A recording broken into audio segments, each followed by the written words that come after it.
So Russia has been accused of interfering in the presidential election over here in the U.S.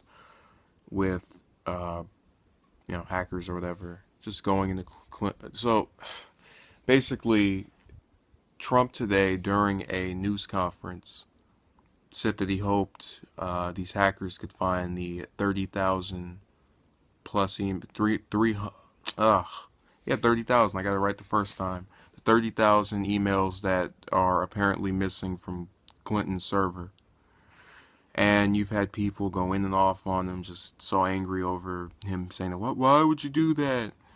And yeah, it's one of the things where it's crazy for him to say that.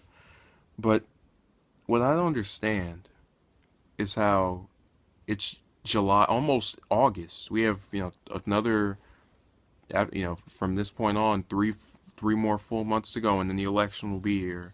It's this late in the game, and people are still shocked and expressing genuine outrage at things he says and does. I mean, I don't get it. I could easily sit up here and talk for 5 or 6 or 10 minutes about how, oh, what he did was so messed up, and this isn't the type of behavior we appreciate in the U.S. But the problem with that is, it is the type of behavior we appreciate in the U.S. Look at all his supporters. Millions of people voted for this man after he said, "Let's ban a religion." Oh, I'm sorry, let's ban people who are of that religion are coming from other countries to be over here. He said that, and people expressed outrage back then, but people still supported him. I mean, this is the guy who said Cruz's father was involved with the Kennedy assassination. People expressed outrage, rightfully so, got frustrated and angry.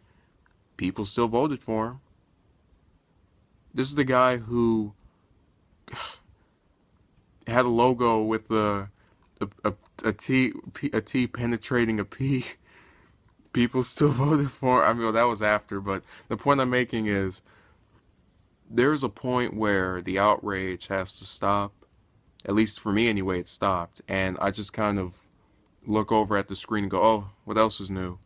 Because his whole strategy, and he said it himself, any coverage is good coverage. And you know what? He's correct in the sense of him using these controversies, these outlandish statements, these feuds, these spats.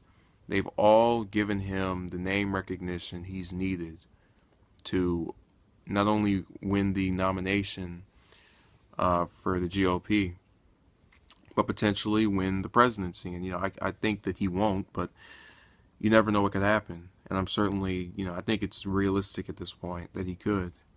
Um, so all I'm getting at is, don't be surprised anymore.